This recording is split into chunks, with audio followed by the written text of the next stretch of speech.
All right, guys. So today I'm going to show you how I set up a consistent seven-figure contracting business that I can run off my phone. All I need is phone and Wi-Fi or data and part-time hours. Honestly, less than part-time hours, and you're going to see exactly why. So this is how I set up a cash-flowing business without me having to do the labor, without me having to slave away on doing quotes and getting leads.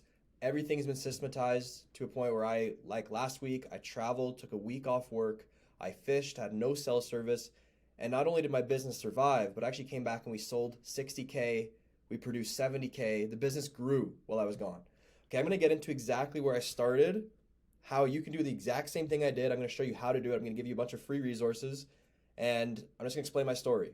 Now, and then I'm gonna fast forward to today, what my business looks like, who I have in place, and how I'm able to have everything delegated where I just have to manage really three core people with over 25 staff, but I'm only managing three core people, okay? So, first mindset shift. This is before I even started painting, before I started my painting business, was that my job is not to do the labor. My job is not to be a painter.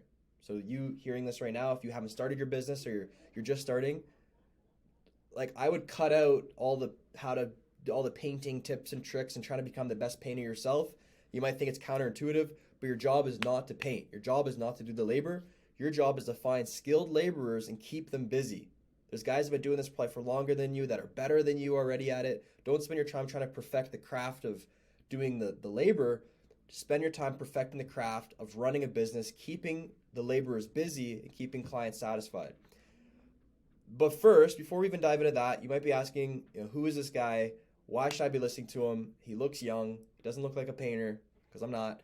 Um, my name is Justin Georgopoulos. I'm from London, Ontario, Canada. I scaled my painting business, 519 Painters, to $2 million plus in 3 years without having any industry experience. Okay, I didn't grow up around the trades. My dad was a realtor, crushing it in real estate. My mom was stay at home. She was also a nurse, like in her earlier life, and I wasn't around any skilled laborers. I didn't take woodshop class in high school. I actually went to university for a few years for psychology. Ended up dropping out, and I'll talk more about that. But yeah, no industry experience, never painted before, and came across people that were crushing it in painting businesses around Canada and around the States, joining Facebook groups and learning, and I decided to start my own. So now, since I've already scaled my business, it's delegated, shit's running tight. Now I help other contractors avoid the mistakes that I avoided and avoid some mistakes that I've made and scale their business, make more money, and create more freedom in their lives. Because a lot of guys just create a prison for themselves. They create a job for themselves where they're actually working more hours, getting paid less money, handling more stress, and it's like that's not why you got into business. All right. So a little bit about me. University dropout. I worked at a butcher shop. I was a butcher shop helper.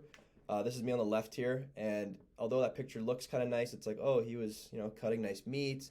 No, really my job was mopping bloody floors, taking moldy scrap meat, throwing it out, grinding up chicken carcasses, and just like not a very good business, or not a very good job. I did kind of enjoy it though, because I'm a meat eater, I'm carnivore. But at the end of the day, I was trying to escape that 9 to 5. I realized it wasn't the path I was on. I just knew inside I'm destined for something. So I would listen to podcasts a lot while I was working in the back of the butcher shop, grinding up meat for different restaurants, all about leadership, all about entrepreneurship, all about becoming a stronger man, all about just becoming the best version of myself. I was absorbed in that kind of self-development world, looking for a way out. How do I escape? So during that time, I launched and failed 2 other businesses. This is when I was about 19, 20 after I dropped out of university. I launched and failed 2 other businesses. One was premium dog food. So I would grind up the scrap meat that I was going to be throwing out and make it into dog food that I would reach out to dog breeders. I actually would make flyers and go door to door and just try to sell my dog food. I wasn't passionate about it. It just didn't work. I didn't really know what I was doing. And so I stopped that. Then through the podcast and everything I was listening to, I heard about Wim Hof. Now, Wim Hof, if you guys don't know him, Google him. He's freaking crazy. He's a Dutch daredevil, has like over 100 world records for like swimming in ice water. And he swam in the Arctic Ocean, like under the ice, like took the longest ice bath. Anyway, I'm butchering it. He knows, actually no pun intended about the butchering. He's crazy. He knows how to tap into some different levels of our psychology and how to really handle stress and how the cold strengthens your soul. And I was all into that stuff. So what I did is I signed up for his course. I went and met Wim Hof. I worked with him, and I became an instructor for the Wim Hof method, which is like a mix of like meditation, breathing, ice baths to improve your immune system, nervous system, and all that kind of stuff. Anyway, so my business was I got a freezer and I filled it up with water and froze it and then broke the ice with a hatchet every morning. And people would come and they would pay me to sit in my ice bath, and I would teach them how to handle their stress response. That wasn't scalable. COVID came and people didn't want to share a bath with me for some weird reason. So that business obviously failed. Next, I found painting, and it stuck. Okay, so over the past 3 years, I've invested over $150,000. Honestly, more, but I thought if I said 200K, it wouldn't look realistic, so I put it back to 150K into courses, into coaches, into mentors, into business systems, and any other form of learning I can get my hands on. Because I made great money in my first year of business, which I'll show you guys. I'll show you my financial statement, and invested a lot of that back into learning, back into systems, hiring mentors, reaching out to people that are crushing it, and I've gathered all their info, and I got it all. So I built my company from scratch, and this year I actually purchased one of our top competitors' businesses, Heritage Painters. They've been in London for over 30 plus years, and he wanted to sell it for like 200 or 300K, but he didn't have any systems in place, so his business wasn't really sellable. So I told him, I said, man, you are your business. Without you, nothing's gonna happen. I gotta come in and I gotta fix your systems up. I'll give you 40K. So I bought his business for 40K, got a bunch of clients and leads and all that kind of stuff. All right, because he knew we were taking over. He wanted to get out of the industry because we made a big dent fast by implementing the systems that I'm going to show you. Okay, so a little bit about the course, just quick, just plugging it here. Over the past year, I put together everything I've used to scale my business. Literally everything, every template, customizable you guys can use, all different trainings on marketing, on sales, just recruiting, hiring, everything. So I put into a blueprint that's going to help you scale your contracting business, get off the tools, even get off sales, which I'll show you, and create a cash flowing business. Okay, so there's me. I went to a franchise event. I was talking to a bunch of different franchise owners, explaining how I've scaled my business so quickly and showing them some different marketing and sales systems that they can use as well. Okay, so now we're going to get into how I've structured my business to not only survive, but thrive without really needing me. All right, so in summary, move myself over here. So in summary, I have 4 door-to-door canvassers that go out basically every day and get leads. I have 4 estimators that also knock on doors, so they get their own leads and they sell. A sales manager that makes sure that all that's organized. 20 plus painters, 2 production managers that handle about 5 crews each. 1 admin, and that also does color consultation when a client doesn't really know. Basically, she's a pretty girl. She goes to their house and just approves like the color that they're already kind of thinking of. They all communicate and work together without needing me. We have group chats for different things. We have handoff, like a group chat to hand off sales to production. All of that's in place where they don't need me. They just communicate with each other, and I'll chime in, with some jokes and stuff like that. So remember that mindset shift I shared at the beginning was my job is not to do the labor. My job is to keep the laborers busy. Well, it's actually deeper than that, because in business, you always want to be replacing yourself. So that turned into, my job is not to do the labor, my job is to keep the laborers busy. But really, it's actually the marketer's job to keep the estimators busy with lead flow, and it's the estimator's job to keep the laborers busy with sales, and it's the production manager's job to keep the laborers organized, and it's the laborer's job to provide excellent work. So what's my job? Well, I'm figuring that out still. No, my job is to really manage the 3 core people in the business. I manage the sales rep, I manage the 2 production managers, I host cool team events. We go paintballing every year. I bring them bowling. Sometimes I'll drop off coffees to a job site. And really, my purpose, I feel like, in this business, since I'm very outside of like what's actually happening, is just to develop the people. So I'm really into leadership and learning. You see, I've got a bunch of books there. I like to try to help people grow into the best version of themselves, and I found that this is a great avenue for me to do so. So, step 1, okay? When I started from scratch, this was exactly what I did. Step 1 is I focused on marketing systems. If you don't have leads, you don't have business. And if you have no business, you're back to clocking in and clocking out, slaving at a job that's making someone else rich. So step 1, fix lead flow now. Okay, and you might be thinking, well, if I don't have a bunch of painters, why would I worry about getting a bunch of leads and a bunch of sales? In business, we create problems that we need to solve later. Okay, so if we don't have any problems in business, which are growing pains, we're not growing. Okay, so we need to create the problem of needing people by first getting a lot of leads and getting a lot of sales. So let's just dive into step one, which is marketing systems. So here's 10 marketing systems that we use in our business. So our lead flow pipeline looks like this: door-to-door marketing teams, online marketing with Facebook and Google ads, voicemail drop campaigns, texting campaigns, commercial list scrapes and blasts, referral programs, lawn sign hacks, money show lead magnets, money letters, home show lead magnets, money letters, and Facebook warm outreach. And I just put a picture of a guy fishing with a bunch of different fishing rods because it makes sense that if you have excellent bait and multiple rods fishing at once, you'll catch more fish.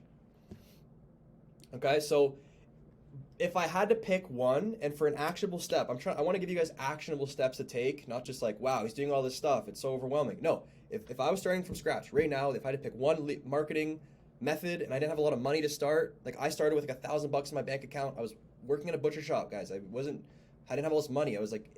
I still paid student loans. Like I was not in a good spot financially. You don't need to be to start a contracting business, because you can use deposits from jobs that you book to then reinvest back in the business.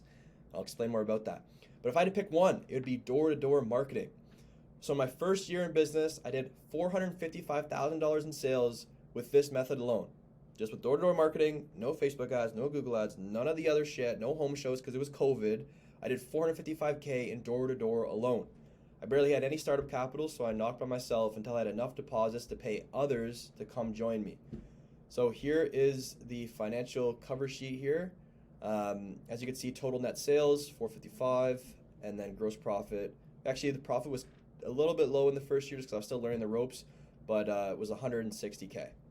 Okay, went from being broke, dropout, butcher, mopping blood, fucking all that, to making over 100K in my first year of business. This works. This is service businesses for you.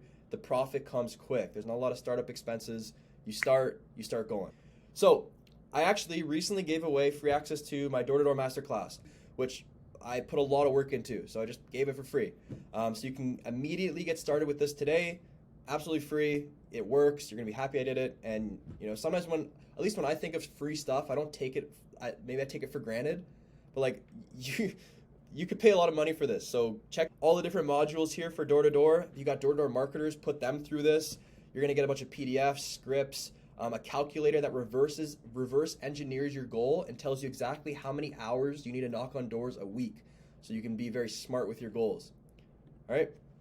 So still part of step one, marketing system. So if I was starting from scratch, I'm knocking on doors now. I'm getting leads. I'm offering free estimates. I'm handing out flyers. I'm knocking. You can either knock on doors yourself, or you can hire others to come help you. So Indeed works great, Facebook works great, and I created something called the Student Email Blitz, which works fucking crazy good. That's in the course. But so for Indeed, so here's my job ad for Indeed. I posted this last month actually just to show people. We have over 137 applicants, July 22nd, 2023, called it an estimate setter role. Here's one of the guys I coach, Christos. We wrote this template for him to use on his Facebook. He has a guy starting actually on Monday that's going to be knocking on doors. That's super excited. And then for the student email blitz, basically I have part of my course with the email template, how to scrape emails, how to find a bunch of different ways to reach students to work. Because students are great for door-to-door. It's part-time. It's flexible. They usually have good energy. They're young. They want to actually learn skills. Great to find for door-to-door. All right, so now that you fixed your lead flow, you're knocking on doors yourself, or you got a few guys working with you knocking on doors, maybe you adopted some of the other 9 ways of sourcing leads I have in the course, we need to create a guaranteed way to turn most of the new leads into book jobs. Okay, we need to create a sales system now. Just so you guys see, this is like 600K of check deposits in my hand. Not flexing, but just showing you it's right there, it works. So this leads us into step 2, estimate sales systems. So after doing thousands of estimates, I created a predictable, reliable, and repeatable sales system. Okay, that's how you scale a business. You want it to be predictable, reliable, and repeatable. So it doesn't rely on you. It's just a system. It's a machine that you can plug and play people into. So with this system, I trained my top marketers that I taught door-to-door to become estimators using this framework. So what the framework is right here. So you get leads, you conduct a pre-estimate qualifying call to the leads that want an estimate. You set a bunch of expectations. Here's actually the steps of the qualifying call right here. Okay, and I've sent this out free to a lot of people. It's not very complicated. If you guys want this, comment, message me, just say, hey, I want that estimate PDF call script. So I'll send you that. But you get leads, you qualify them. When you get to the site to do your estimate, you walk around with both decision makers. You go back into your car, you write up the quote on the spot. You come back with both decision makers, you reset the expectation. Hey, I'm going to be presenting the quote today. You sit down with them inside, because deals are made sitting down, quote unquote, Grant Cardone.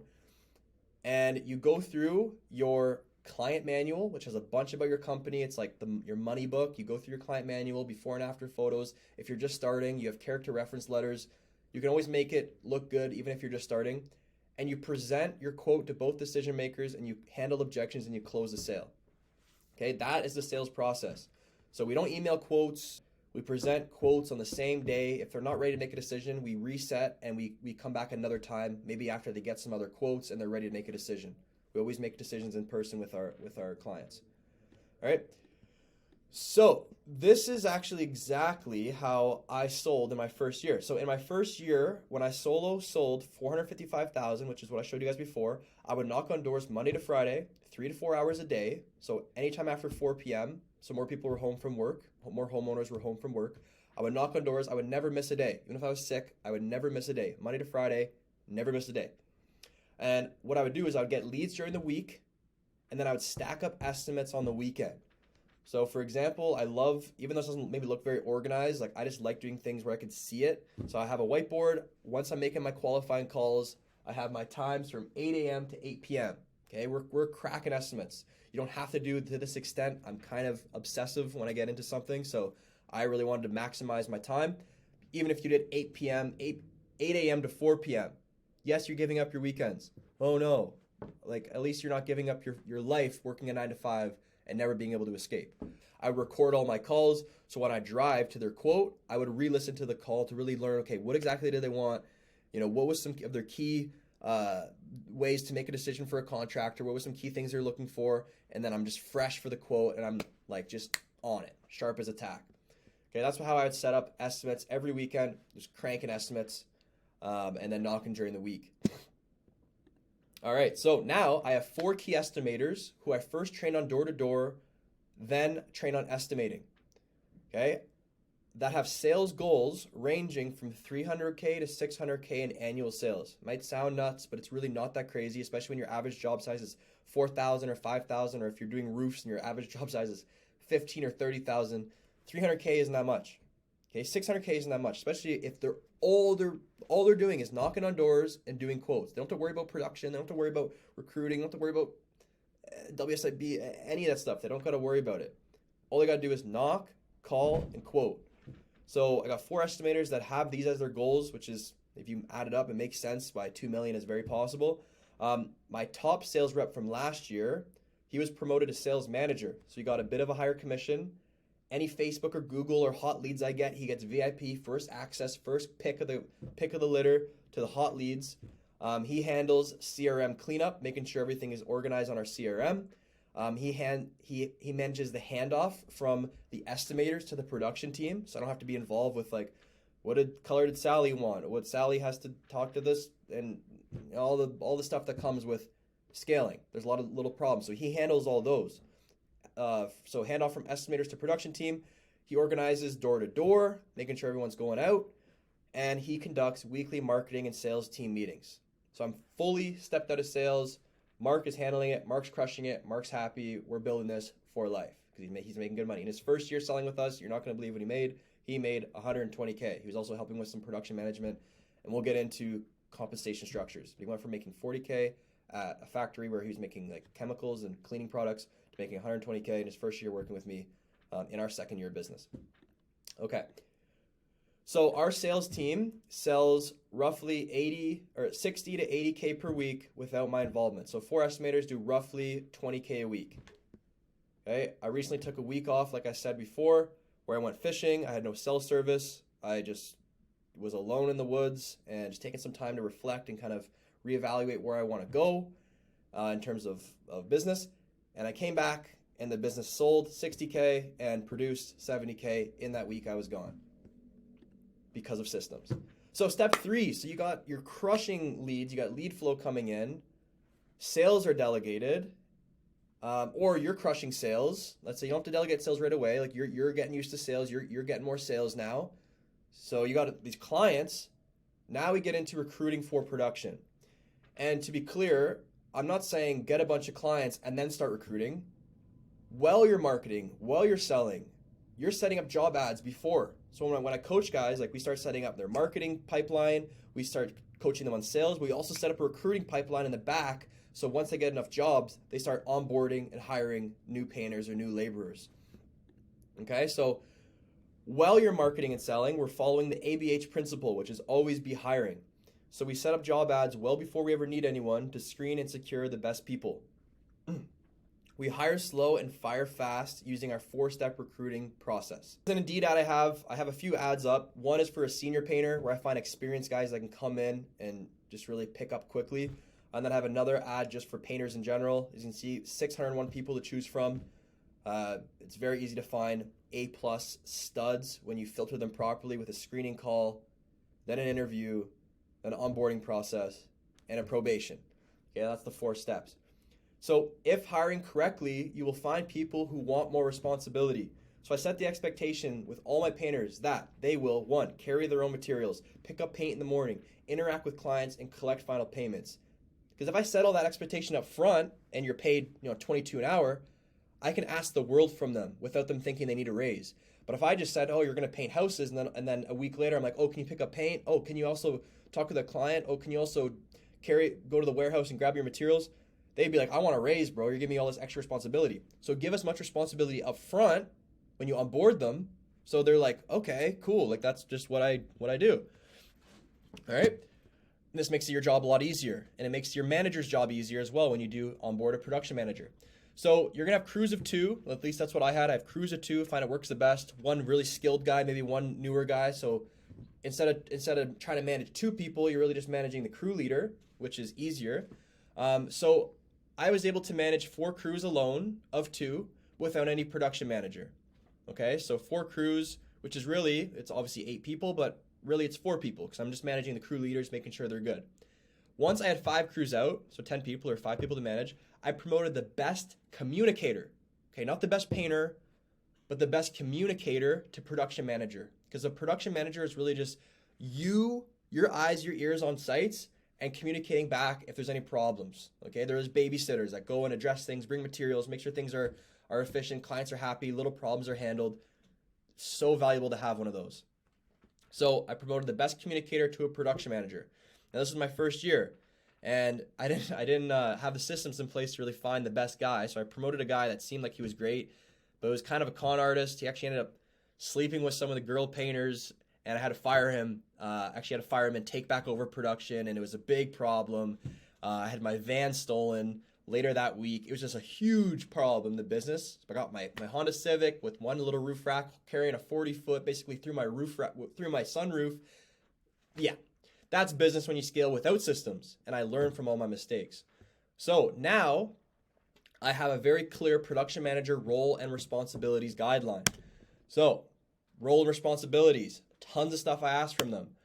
Requirements, key expectations, go over their compensation, which they get a percentage, they get commission for the jobs they manage, so they feel motivated to collect those final payments because that's how they get paid. I have their bonus structures. I have my commitment to them. I have communication, what I expect, updates. I have equipment, what do you do, where do you stock them? I have a non-compete, confidentiality agreement, paperwork, termination policies, etc. Okay, so I put a lot of time creating this properly to really get amazing people that are really dedicated for life because they're making great money and also making the business great money. Now,